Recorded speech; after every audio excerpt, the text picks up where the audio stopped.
At Arthur's funeral, his family, barely hiding their contempt, told me I had to leave our home immediately. They dismissed my grief, suggesting assisted living, claiming I never worked. I just nodded, a strange calm washing over me. They thought they had won, but they had no idea what I was truly capable of. This is my story. Like, share, and let us know where you are listening from. The silence in the house was a new kind of heavy, a blanket woven from grief and something far more chilling: betrayal. Arthur had been gone only 3 days. 3 days since the phone call that shattered my world. 3 days since I last heard his booming laugh. 3 days since I felt his warm hand in mine. His death had ripped a gaping hole in my heart, a raw wound that throbbed with every breath. Yet, even in the depths of my sorrow, a different kind of pain had begun to bloom, sharper and more insidious. It was the cruelty of his family, a pain I hadn't anticipated, a venomous current running beneath the surface of their polite condolences. The funeral itself had been a masterpiece of dignified grief. I stood by the casket, a widow in black, my face composed, betraying nothing of the maelstrom within. Arthur would have appreciated the somber elegance, the hushed reverence, the tasteful floral arrangements. I was his partner, his confidant, his wife for over a decade, and I played the part perfectly. My composure was a shield, protecting me from the speculative glances, the whispered judgments I knew were being exchanged behind my back.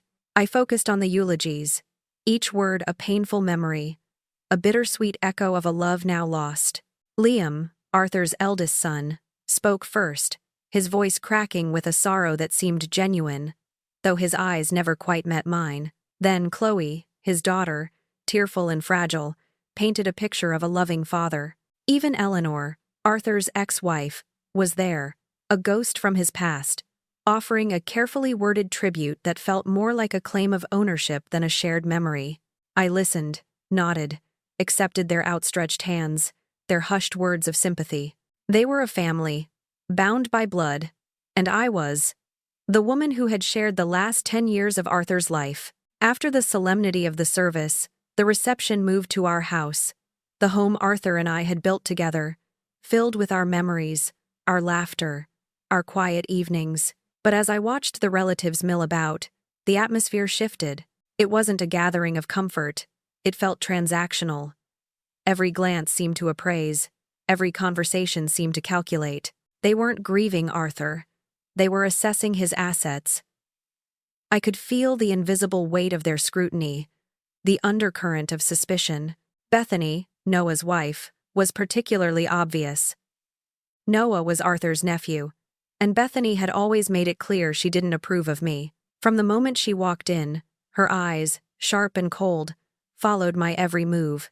She saw me not as a grieving widow, but as a gold digger, a parasite who had latched onto Arthur in his later years. Her tight-lipped smile, and the way she avoided speaking directly to me, were more insulting than any direct accusation. I felt like an intruder in my own home, a character in a play I hadn't auditioned for, forced to perform for an unappreciative audience. Finally, the last guest offered their condolences, accepted a final polite handshake, and departed. The front door clicked shut, sealing the house in a silence that was no longer heavy with grief, but with an unsettling anticipation. I moved through the living room, picking up stray napkins, emptying half-finished glasses of sparkling water, performing the mundane task of tidying, a small anchor in the storm of my emotions.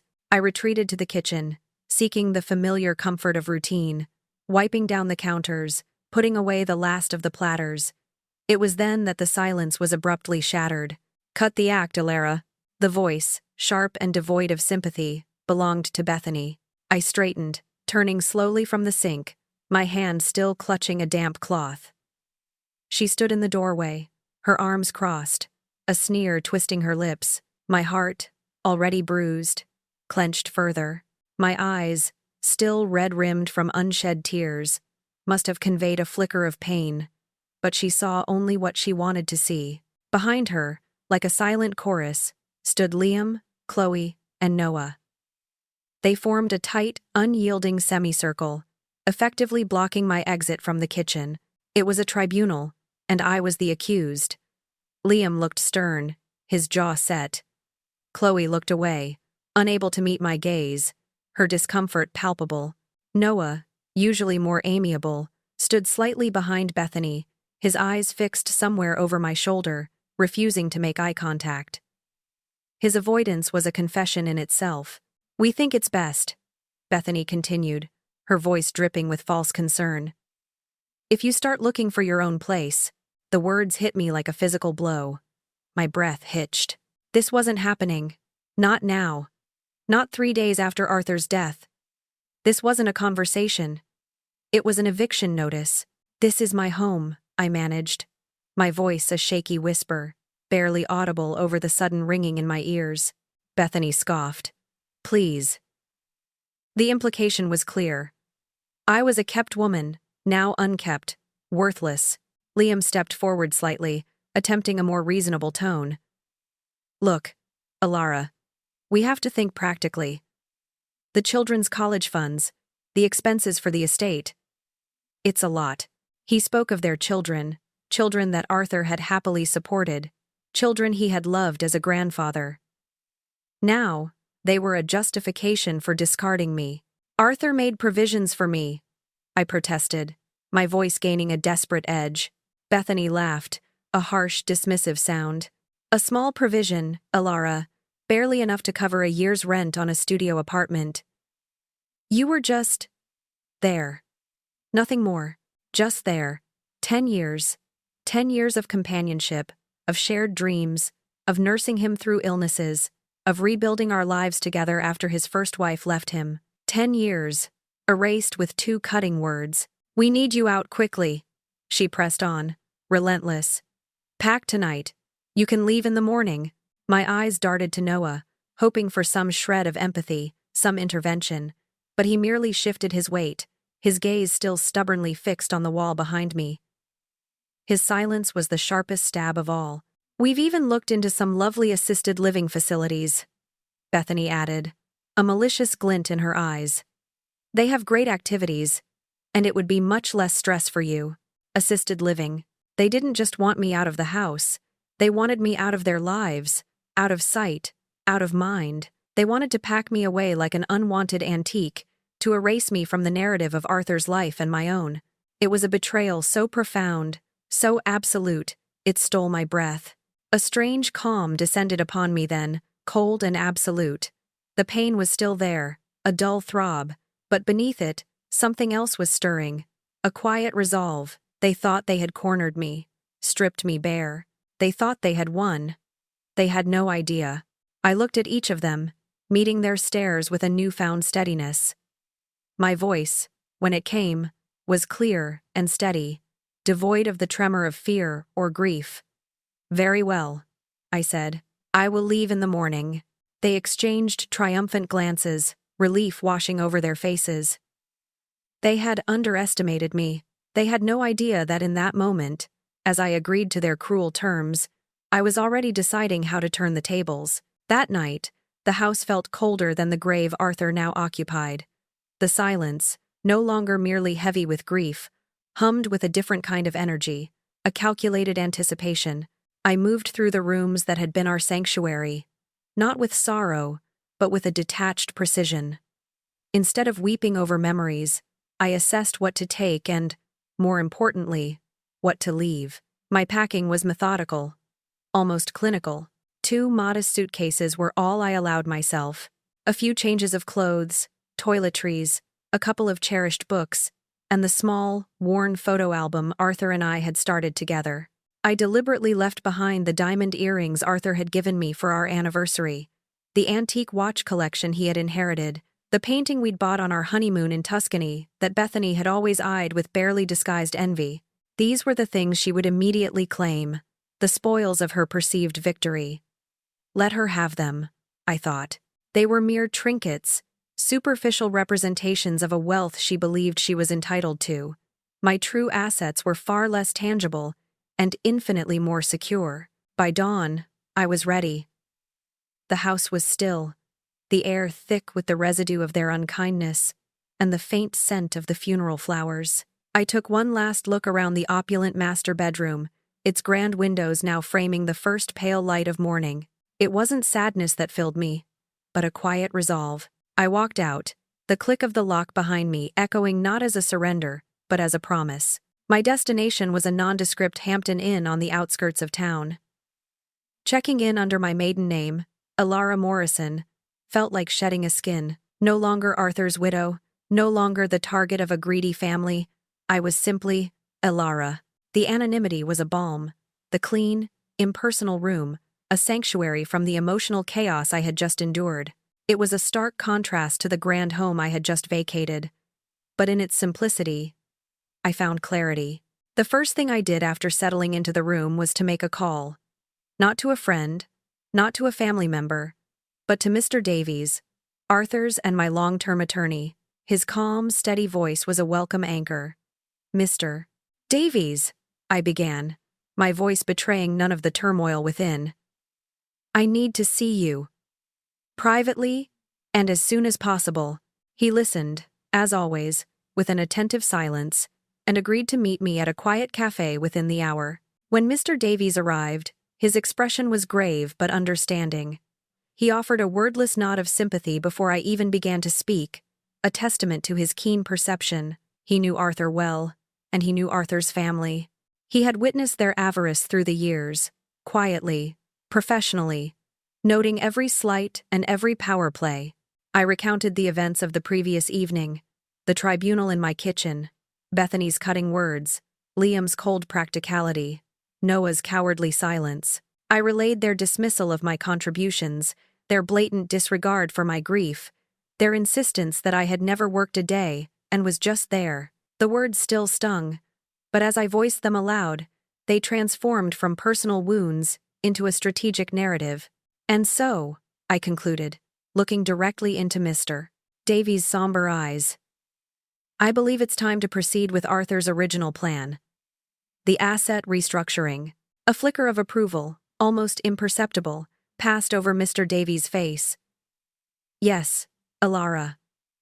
Arthur was a very far-sighted man. He anticipated a scenario much like this. He leaned forward, his voice hushed and precise. "The transfers can be completed and legally secured within 48 hours. Most of it, in fact, was already set in motion years ago, requiring only a final trigger upon his passing." My heart gave a small, triumphant leap. "Years ago?" I questioned, a thread of hope weaving through my composure.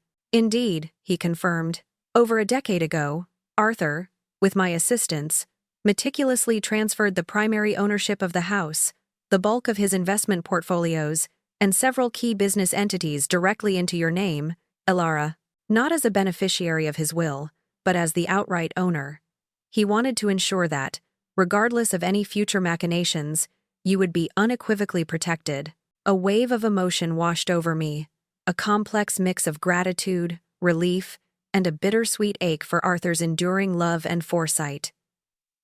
He had always known the true nature of his family, and he had shielded me from beyond the grave. "So," I pondered, the full weight of this revelation sinking in. "Evict them now?" Mr. Davies allowed himself a small, knowing smile. "Legally, yes. You could have them removed from the property by tomorrow morning, citing trespass." The thought was tempting, a swift, decisive blow. But a different urge had taken root in my mind. A desire for something more profound than mere eviction. "No," I said, a slow, deliberate smile spreading across my face. "That wouldn't be nearly educational enough. I wanted them to settle in, to make plans, to start redecorating the house in their own image. I wanted them to truly believe they had won, that the spoils were theirs. The longer they invested their time and emotion into my property, the harder the fall would be.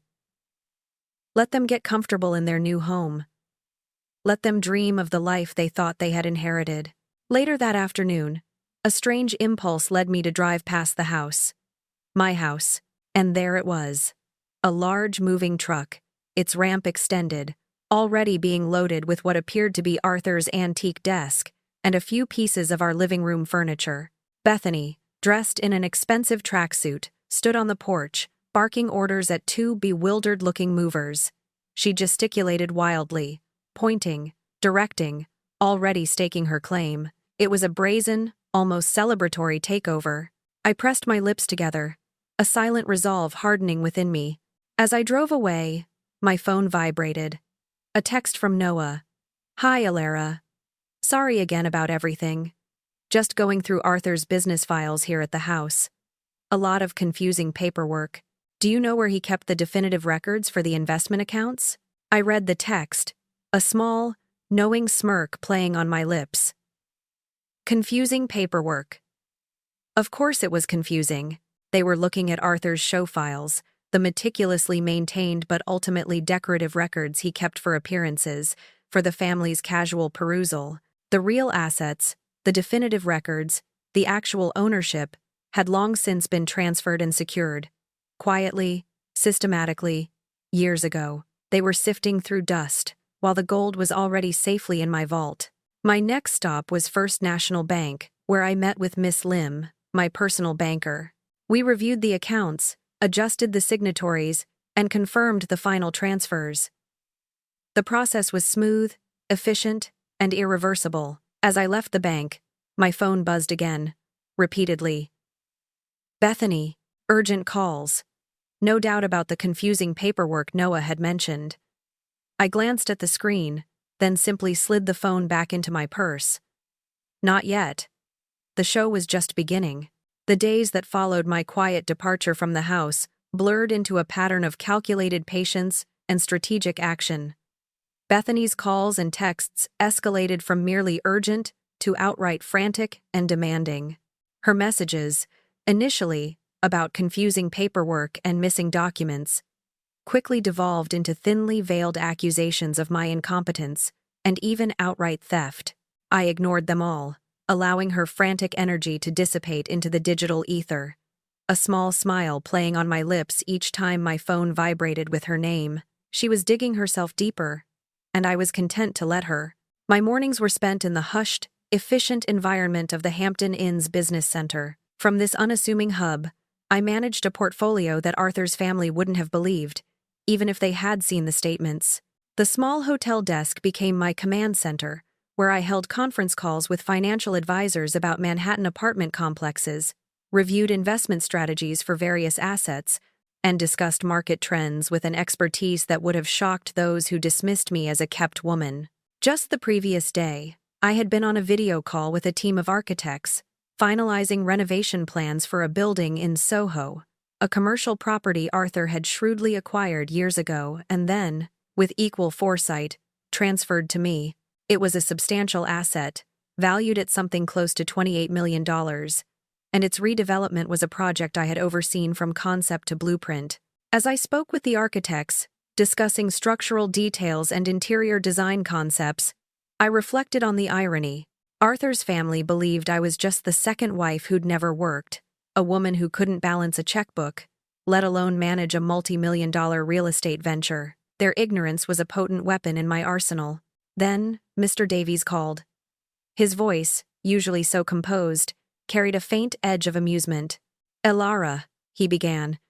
"It seems our friends have become a little impatient."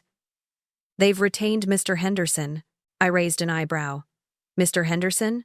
The bulldog of corporate law?" My memory of Mr. Henderson was of a formidable, aggressive attorney, known for his sharp mind and even sharper tactics, typically reserved for complex corporate takeovers, not simple estate matters. Their desperation was showing. "Indeed," Mr. Davies confirmed. "He's been asking rather pointed questions about Arthur's estate and the distribution of assets. And he's formally requested a will reading. With all beneficiaries present, including you." A thrill, sharp and exhilarating, shot through me. This was it. The moment I had been anticipating, preparing for over a decade. "Harold," I said, my voice firm and clear, "tell Mr. Henderson I'll be there. And please, inform him that I've been ready for 15 years. 15 years of building, learning, securing, often in the shadows, always at Arthur's side, preparing for exactly this." The following day was dedicated to preparation. I went shopping, Not for morning clothes, but for a suit that exuded quiet strength and understated elegance. I settled on a charcoal gray silk ensemble, perfectly tailored, its lines clean and authoritative. For accessories, I chose my grandmother's pearls. Not ostentatious, but steeped in history, a symbol of resilience passed down through generations. These pearls weren't just jewelry. They were armor. That evening, I checked out of the Hampton Inn.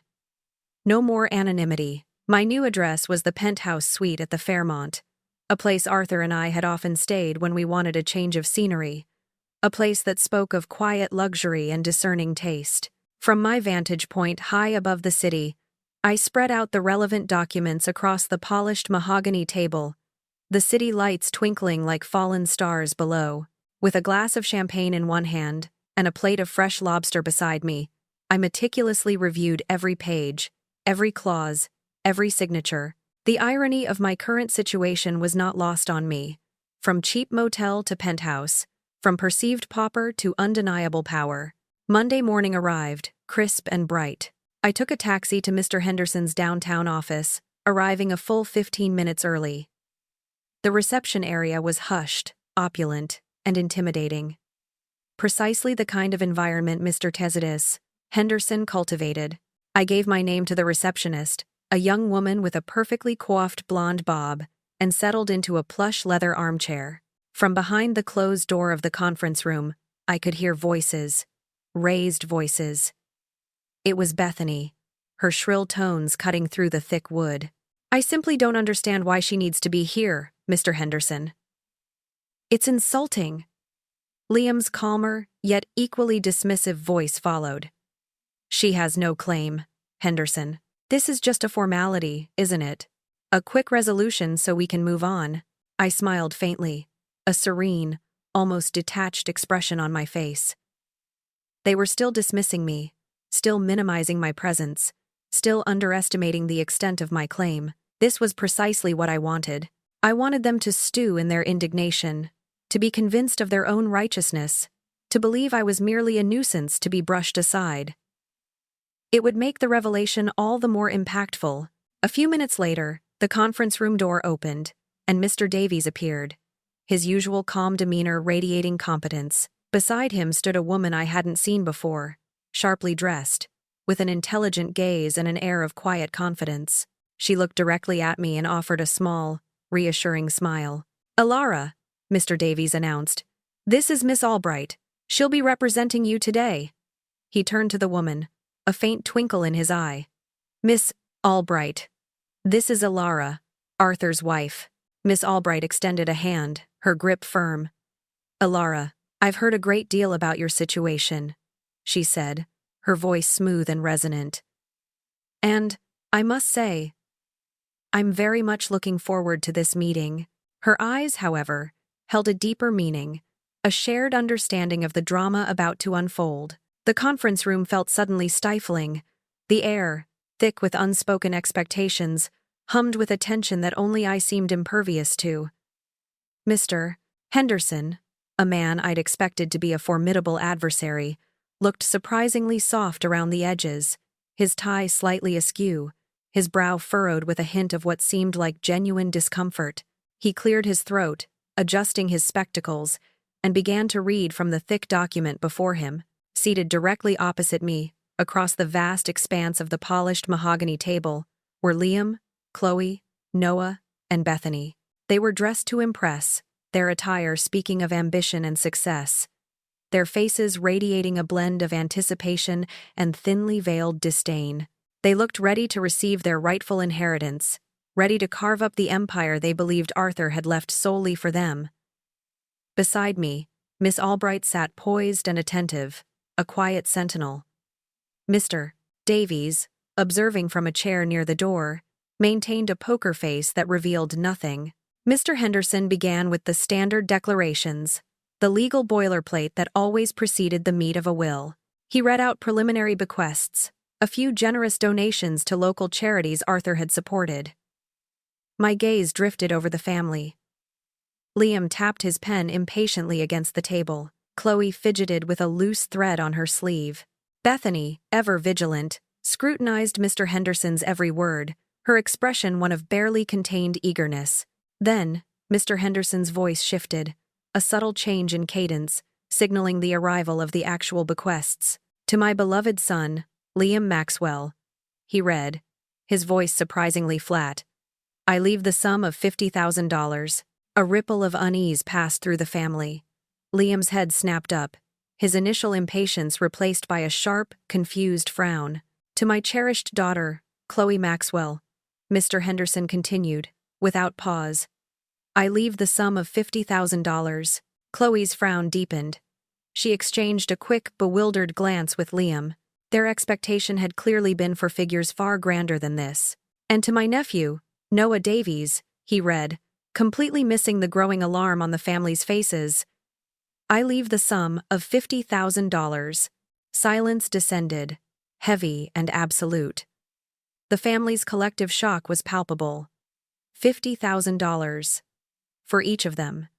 It was a pittance compared to the vast fortune they had envisioned. Bethany's mouth tightened into a hard, unforgiving line. Chloe's hands clenched under the table. Liam, his face a mask of disbelief, leaned forward, his gaze fixed on Mr. Henderson as if he expected the lawyer to reveal a hidden zero, or perhaps several, that he had merely skipped over. Mr. Henderson, seemingly oblivious to the seismic shift in the room's atmosphere, continued, his voice picking up a strange, almost hesitant rhythm. He cleared his throat once more, adjusting his notes. "And finally," he stated, his eyes now finding mine, then returning to the document, "To my dear wife, Elara Morrison, I leave the remainder of my estate." My heart gave a quiet, satisfied thrum. This was it, including all properties, investments, and business interests, to be hers absolutely and without restriction. The words hung in the air, each one a hammer blow. The room plunged into a profound silence, broken only by the soft hum of the air conditioning. The family's collective gaze, initially directed at Mr. Henderson, now swiveled towards me. Their faces contorted, a mixture of outrage, disbelief, and dawning horror.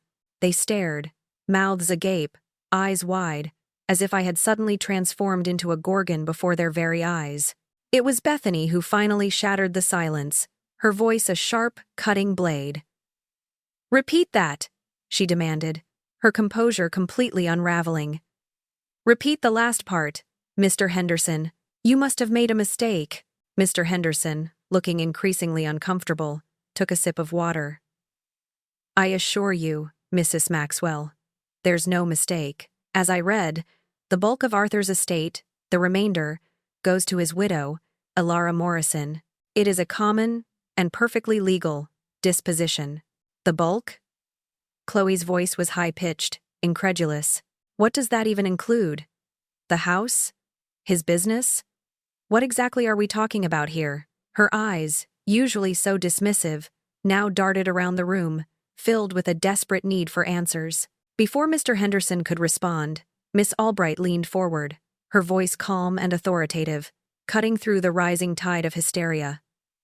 "To clarify, Miss Maxwell, the remainder of his estate encompasses all real property, including the primary residence and any other properties owned by Arthur at the time of his passing, all financial accounts, including savings, checking, and investment portfolios, and all business assets, interests, and ventures, both domestic and international. These are transferred to Mrs. Morrison, absolutely and without restriction, as stated in the will."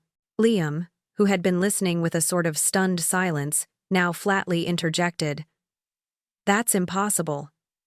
Dad would never leave us with just $50,000 each. He always promised us the world. He said we would be set for life." His face was a thundercloud of anger and confusion. The dam broke. Bethany exploded, pushing back her chair with a violent scrape that echoed through the room. She pointed a trembling finger at me, her face flushed with fury. "She didn't earn any of it. She never worked. She was just there, living off his success. This is an outrage. It's a trick, a fraud." Her accusations hung in the air, venomous and desperate, but her words, in their frantic repetition, served only to underscore the depth of their self-deception and their profound underestimation of me. If you're gripped by this story, don't miss a single twist. Make sure to like, share, and subscribe to follow Ilara's journey to its incredible conclusion. The room vibrated with Bethany's accusations, her voice shrill with indignation. All eyes, now blazing with fury, were fixed on me. It was my cue. I stood slowly, deliberately, allowing the dramatic pause to stretch, to amplify the tension. I met Bethany's furious gaze with a calm, almost serene expression. "You're absolutely right, Bethany," I said, my voice clear and steady, cutting through the thick silence. "You are absolutely right." My unexpected agreement brought a sudden, jarring halt to her tirade. Her mouth, poised to launch another volley of insults, snapped shut. A bewildered frown creased her forehead. Liam, Chloe, and even Noah exchanged confused glances. This was not the expected response. They anticipated denial, tears, perhaps a feeble attempt at justification. My calm affirmation threw them completely off balance. "I never contributed a single dime to Arthur's modest consulting firm," I continued, letting the words hang in the air. "Nor did I ever play any public role in building what you perceive as his success. In fact, for the better part of our marriage, I was, as you so eloquently put it, just there." I paused, allowing the weight of their own words to settle upon them. "But here's the thing. Arthur's estate isn't what you think it is, and I am certainly not who you think I am." At my words, Miss Albright, ever efficient, reached into her sleek leather briefcase. The quiet click of the clasp seemed to echo in the suddenly tense room. She began to retrieve a meticulously organized stack of documents. Noah, who had remained silent throughout the entire proceedings, his eyes carefully averted, finally spoke, his voice tentative, almost a whisper. "What do you mean, Ilara?" The fear in his voice was unmistakable, a flicker of understanding that perhaps their assumptions were indeed, as I had warned, expensive. I allowed myself a subtle smile, a hint of the satisfaction simmering beneath my composed exterior. "You've all been operating under some very expensive assumptions," I reiterated, my gaze sweeping over their anxious faces, "about who owns what in this family." Miss Albright, with a professional efficiency that bordered on theatrical, squared the documents before her. "If I may," she interjected, her voice smooth and authoritative, "I believe it's time to clarify exactly what constitutes Arthur Holloway's estate. And more importantly, what does not." Mr. Davies, from his vantage point, added a quiet, almost understated, but profoundly significant clarification. "The question, really, is not what Arthur left to his family in his will, but whether Arthur actually owned the assets that his family believes they're inheriting in the first place." Bethany, momentarily stunned by this shift in narrative, quickly regained her footing. A confident smirk, still clinging to her face like a stubborn barnacle, cracked slightly. "Of course he owned them. Arthur built everything. He was a self-made man. This is just some legal trick, some loophole you're trying to exploit." She thumped the table for emphasis, convinced her bluster could somehow alter reality. Miss Albright did not dignify her outburst with a direct response. Instead, with a deliberate, almost graceful movement, she slid a single, laminated document across the polished surface of the table, directly towards Bethany. "This, Mrs. Maxwell," she stated, her voice devoid of emotion, "is the deed to the property at 47 Elm Street, the primary residence you recently vacated, Ilara." She paused, then added, her gaze fixed on Bethany's rapidly paling face, "I encourage you to notice the name on the title." Bethany snatched the document, her eyes scanning the official-looking text with a growing sense of dread. As her gaze landed on the crucial line, her face went utterly white. The confident smirk vanished, replaced by a ghastly pallor. She whispered, almost inaudibly, "Ilara Morrison." The silence returned, but this time it was pregnant with a different kind of shock. It was the silence of dawning horror, of a carefully constructed reality crumbling into dust. Miss Albright, seizing the moment, continued her explanation, her voice clear and measured. As you can see, the property at 47 Elm Street, which was purchased by Arthur Holloway in 1995, was transferred to Elara Morrison's sole ownership in 2008 via a quitclaim deed. This transfer was fully executed, registered, and legally binding well over a decade ago. Therefore, the house was not part of Arthur Holloway's estate at the time of his passing. It was, and remains, Elara Morrison's property. Liam, his face now a mask of confusion and anger, slammed his hand on the table. "That's impossible! Dad owned that house. Where would she get the capital to buy a house like that? She never had any money. She never worked." The familiar refrain, now delivered with a desperate edge. I finally spoke, my voice soft, almost sympathetic, yet laced with an undeniable steel. "You're right, Liam. I didn't work for your father's business, and I didn't come to Arthur with nothing. When I met your father, I was already financially independent, thanks to the settlement from my first marriage. A very generous settlement, I might add. My money allowed Arthur the freedom to focus on his modest consulting work, without the pressure of having to support a wife who never worked." I looked at each of them, allowing the implications of my words to sink in, watching their faces as their worlds slowly, irrevocably, inverted. "My first husband was a Silicon Valley pioneer," I continued, my voice calm, the words slicing through the thick silence left by Bethany's shock. "He passed away unexpectedly, leaving me a substantial estate. I took that settlement, and with the guidance of excellent financial advisors, I invested it, wisely, quietly. Over the years, I've managed various investments and acquired a number of properties, all in my maiden name, Elara Morrison. A name, I believe, you neglected to research." As I spoke, Miss Albright, with a flourish, presented another stack of documents. This time, it was an official company registration. "These are the ownership papers," she announced, her voice resonating with quiet power, "for Morrison Holdings LLC. Established in 1996, well before Mrs. Morrison met Arthur. As you can see, Mrs. Morrison is the sole proprietor." The next few moments were a blur of revelations that hit the family like a series of unexpected blows. Miss Albright methodically laid out the evidence, one document after another. "Morrison Holdings LLC," she continued, "is the legal entity that owns 17 properties across 3 states, including multiple apartment complexes in desirable urban areas and several commercial office buildings." Bethany, who had been staring blankly, now gasped, a strangled sound of utter disbelief escaping her lips.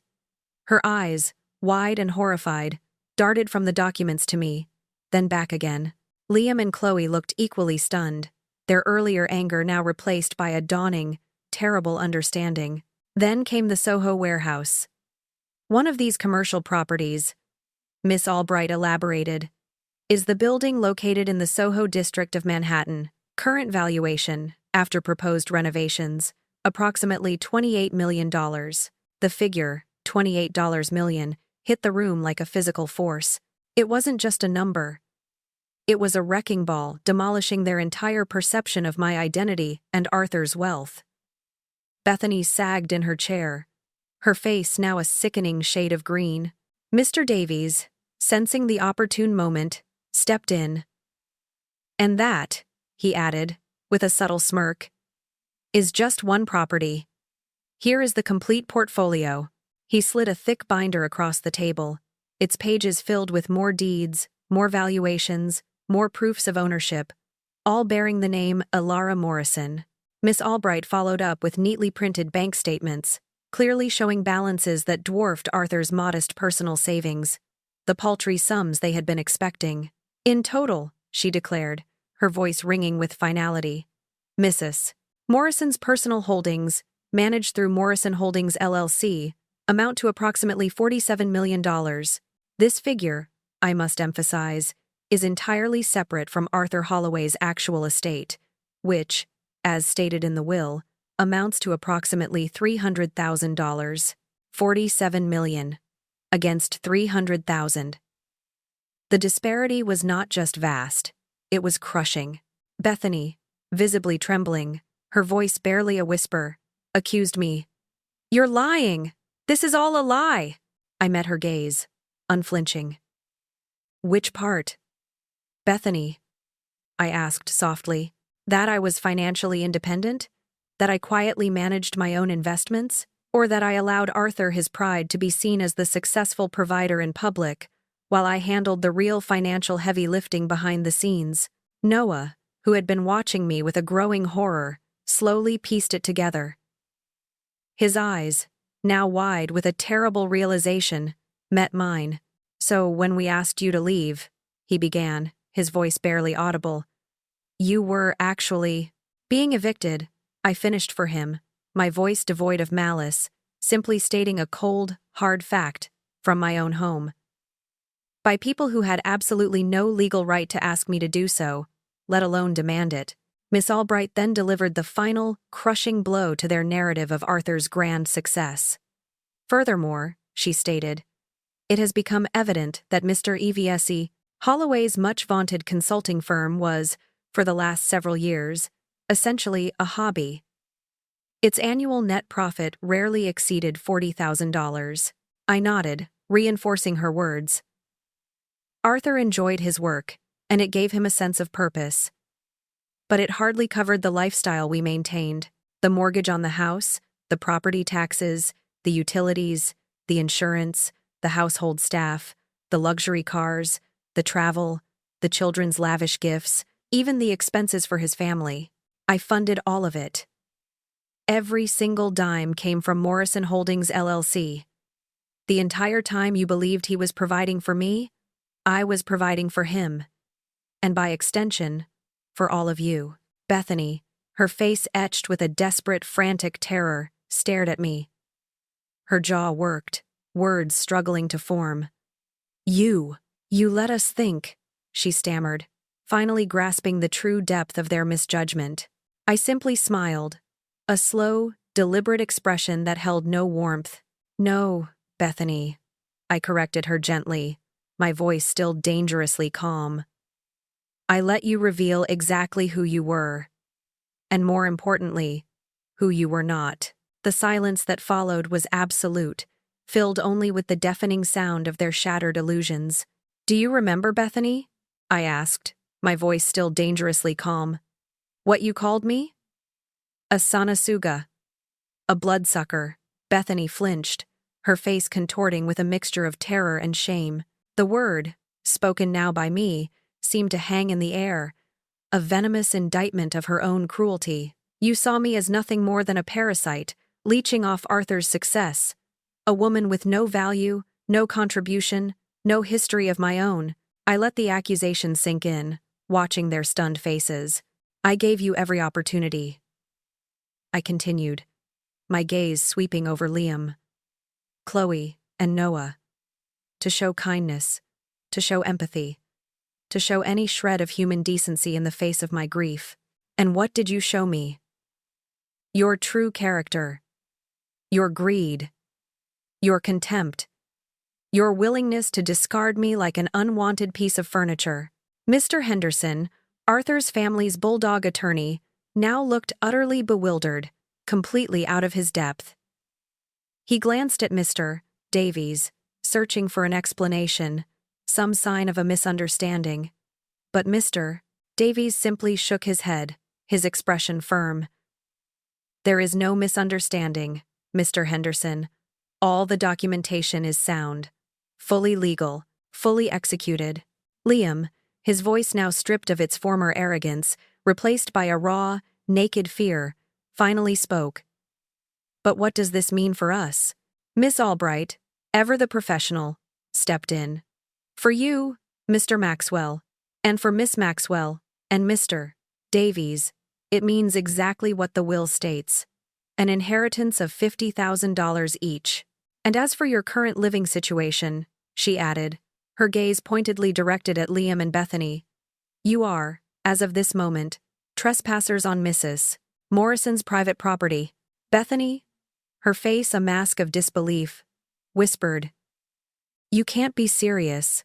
I met her gaze, my eyes cold and unwavering. I'm completely serious, Bethany. My voice gained an edge of steel. You have 72 hours. 72 hours to remove all of your belongings from my house. Anything left after that time will be considered abandoned property and disposed of as I see fit. My legal team will initiate formal eviction proceedings immediately if you are not out by then. The room plunged into chaos. Liam exploded in protest. Chloe began to weep softly, and Bethany lunged forward, her hand reaching across the table, desperately grasping at my arm. Elara, please, she cried, her voice cracking, utterly devoid of its former arrogance. We can work something out. Please, we're family. I looked at her hand on my arm, then slowly, deliberately, removed it. Family, I repeated, the word tasting bitter on my tongue. The irony was suffocating. I paused, taking one last look at their horrified, pleading faces, then turned to Miss Albright and Mr. Davies. I believe our business here is concluded. I walked out of the conference room, my head held high, the soft click of the door behind me sealing their fate. The invisible widow, the silent supporter, the just there woman, she was gone forever. The 72 hours that followed were filled with a strange, satisfying symphony of desperation. Bethany's calls came thick and fast, a barrage of increasingly frantic messages. I ignored them all, watching the caller ID flash her name with a grim satisfaction.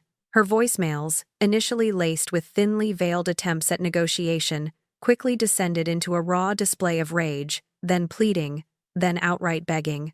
She offered apologies, promises, even tried to invoke the memory of Arthur, all in a desperate attempt to salvage what she now realized she had lost. But it was too late.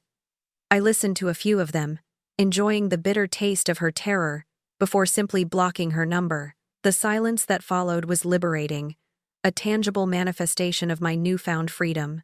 Then, unexpectedly, Noah showed up at my hotel. The doorman called up, announcing a visitor. I hesitated for a moment, then agreed to see him. When he appeared in the plush lobby, he was a shadow of his former self. His usually impeccable suit was rumpled, his hair disheveled, and his eyes, red-rimmed and bloodshot, spoke of sleepless nights and genuine distress. He looked utterly distraught, and for the first time, truly apologetic. He stammered out words of regret, expressing shame for his silence, for his complicity, for allowing Bethany and the others to treat me the way they had. I listened patiently, my expression unreadable. When he finished, I looked at him, my gaze piercing. Noah, I said, my voice soft, but firm. I appreciate your words, but let's be honest. Is this remorse you're feeling? Or is it simply fear? Fear of what you've lost. Fear of the consequences. Fear of having to stand on your own 2 feet without Arthur's. Or rather, my hidden support? He looked away, unable to meet my gaze, confirming my suspicion. I won't destroy you, Noah, I told him, a glimmer of the old Elara, the one who had quietly supported Arthur and, indirectly, his family, shining through. I won't strip you of every last thing, but you, and the others, are going to have to learn a very hard lesson. You're going to figure out how to live your own lives, how to earn your own success, without relying on inherited wealth or the generosity of people you've scorned. It's time to build something for yourselves. He looked up, a flicker of something in his eyes, perhaps a distant glimmer of hope, or perhaps just the sheer, stark terror of his new reality. Precisely at 6 p.m. on Friday, as the 72-hour deadline was ticking down to its final, agonizing minutes, I drove my car up the familiar driveway. My house. The house they had mistakenly claimed as their own. The driveway was, to my amusement, filled with vehicles, far more than just Liam, Chloe, and Noah's cars. It seemed a full-blown family meeting was underway. Good. The more, the merrier. I parked deliberately, precisely in the spot Bethany's flashy SUV usually occupied. I walked to the front door, my grandmother's pearls gleaming softly against the charcoal silk of my suit, and inserted my key. The lock turned with a satisfying click. Stepping inside, I found the living room a scene of bewildered tension. Bethany, Liam, Chloe, and Noah were all there, along with two older, impeccably dressed individuals I immediately recognized as Bethany's parents, Mr. and Mrs. Reed. They looked distraught. Clearly, having been dragged into a family crisis they were struggling to comprehend. "Hello, everyone," I announced, my voice cutting through the hushed argument that had paused at my entry. "I hope you don't mind me letting myself in. It is my house, after all." Bethany's head snapped up, her face a mixture of fear and fury. "Elara!" she shrieked, pushing herself up from the sofa. She quickly tried to regain some composure, attempting to revert to her earlier, manipulative persona. "Mother, father, this is Elara. We were just discussing a reasonable settlement, Elara, regarding some of the improvements we've already made to the house, and our inconvenience." The audacity was breathtaking. I ignored Bethany, turning instead to her parents. "Mr. and Mrs. Reed," I said, extending a hand to each in turn, a polite, disarming smile on my face. "It's a pleasure to finally meet you properly. I'm Elara Morrison. I understand you're a bit confused about this dispute." I looked back at Bethany, allowing a hint of steel to enter my voice. "Perhaps your daughter hasn't been entirely forthcoming about the details." Mr. Reed, a stern-looking man with a shock of white hair, cleared his throat. "Indeed, Mrs. Morrison, Bethany has explained there's some confusion regarding Arthur's will. She implied it was an oversight." "Oh, no, Mr. Reed," I corrected him gently. "No oversight at all. The situation is quite clear. You see, most of what people assumed was Arthur's property was actually mine all along." I paused, letting that statement sink in. Arthur's will left Liam, Chloe, and Noah $50,000 each. The remainder of his actual estate, a modest sum of $300,000, came to me. I watched their faces as the information slowly registered. "However," I continued, "the house we're standing in, for instance, was legally transferred to my sole ownership in 2008, as were numerous other properties and investment assets. My personal net worth, entirely separate from Arthur's estate, stands at approximately $47 million. Mr. Reed's mouth dropped open. "Mrs. Reed gasped, her hand flying to her chest. Their faces, already etched with worry, now displayed profound shock, and something akin to disgust, directed squarely at their daughter. "And how did I find myself in this position, you might ask?" I continued, my voice gaining a chilling edge as I turned my gaze back to Bethany. 3 days after Arthur's funeral, while still reeling from my grief, your daughter, along with Liam, Chloe, and Noah, confronted me in my own kitchen. They told me I never worked a day in my life, that I was just there, living off Arthur's success. Bethany, in particular, called me a sanasuga, a bloodsucker, and then demanded I pack my bags and leave my own home. They even suggested assisted living. Mrs. Reed, her face pale with horror, turned sharply to Bethany. "Bethany, please tell me you didn't actually throw this woman out of her own house after her husband had just died," Bethany stammered, trying to deny, to deflect. But her words caught in her throat. Liam and Chloe looked down at their feet, unable to meet their grandparents' furious gaze. Noah just sat there, defeated. Mr. Reed, his voice heavy with disappointment, rose from his seat. He looked directly at me. "Mrs. Morrison, I am profoundly sorry. On behalf of my family, I apologize for their deplorable behavior. This is not how we raised our daughter, nor how Arthur would have wanted his children to conduct themselves." He looked at Bethany with an expression of cold fury. "We're leaving." Bethany's support system, her last bastion of familial approval, crumbled before her eyes. Mr. and Mrs. Reed, looking utterly ashamed, offered me one last apologetic nod and walked out of the house without another word to their daughter. "Now," I said, my voice cutting through the shocked silence, "you all have 20 minutes to collect whatever personal belongings you believe are still yours. After that, I will be calling a locksmith to change every single lock on this property. Any items remaining will be moved to storage, and you will be billed for the cost. If the bill isn't paid within 30 days, The items will be donated to charity. Panic erupted. Liam, Chloe, and Noah scrambled, rushing to gather their things, their earlier bravado completely evaporated. Bethany, however, remained rooted to the spot, her face a mask of seething hatred. She stared at me, her eyes burning with a venomous intensity, before turning on her heel and stalking out, her expensive shoes clattering on the hardwood floors. As the last car sped out of the driveway, I walked to the front door and locked it. The silence that settled over the house was no longer heavy with grief or tension. It was peaceful. I pulled out my phone. "Mr. Davies," I said, a wave of profound relief washing over me.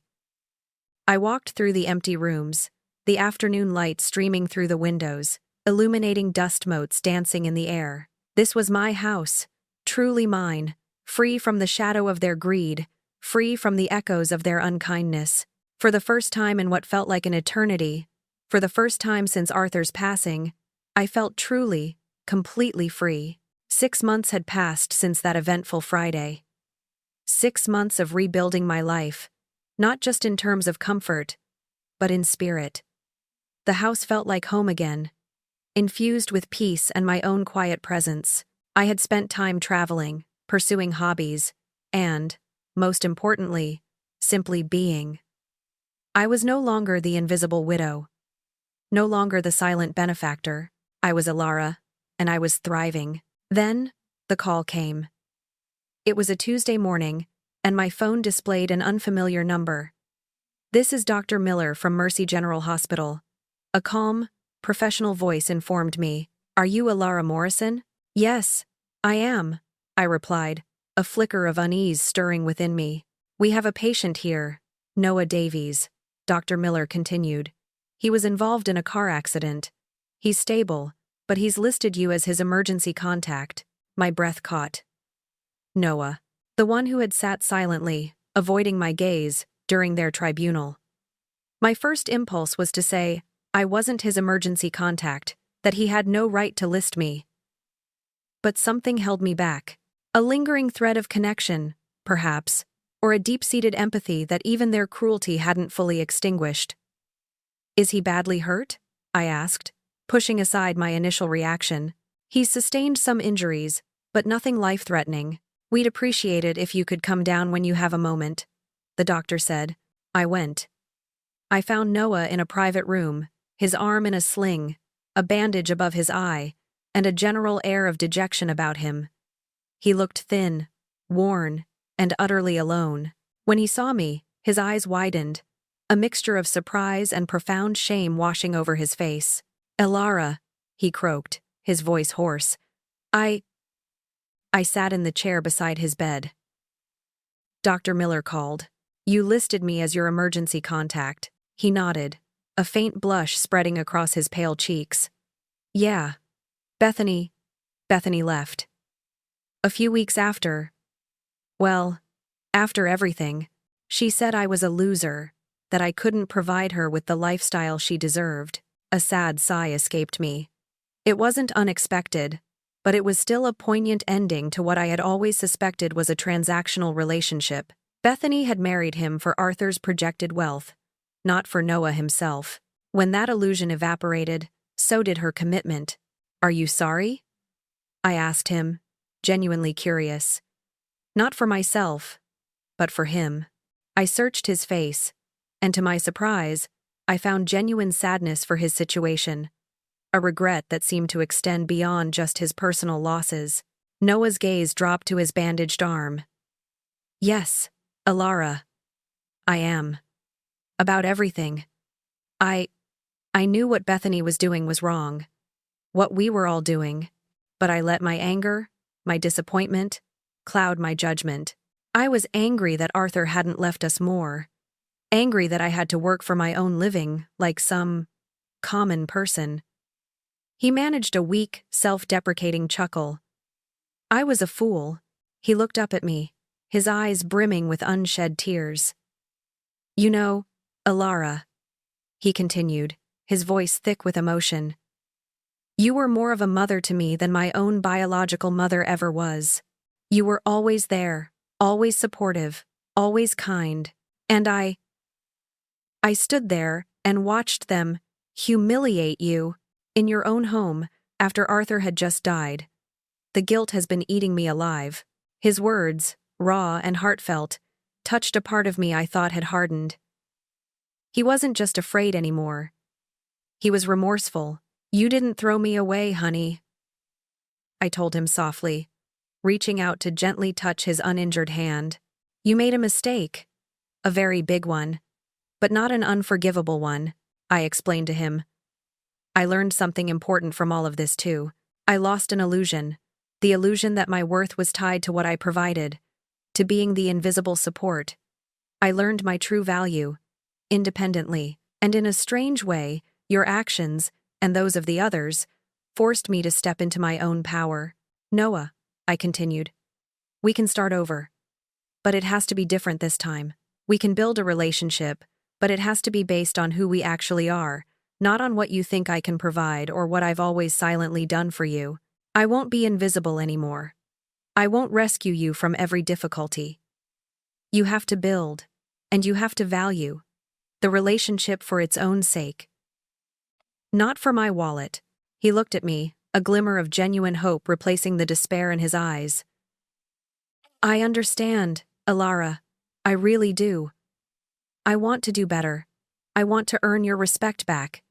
And your friendship. I smiled. A real smile this time. My door is open for you, Noah. And for Liam and Chloe too. If they ever choose to walk through it. But it's their choice. They have to want to build something real. Just like you. For Bethany, though, there was no such offer. Some actions, I said, my voice firm, have consequences that can't be undone. She made her choice, and she has to live with it. I left Noah in his hospital bed, a long road of recovery and self-discovery ahead of him. But as I walked out, I knew he finally had a chance, a real chance, to redefine his life, to build something for himself, and perhaps to find a truer kind of family.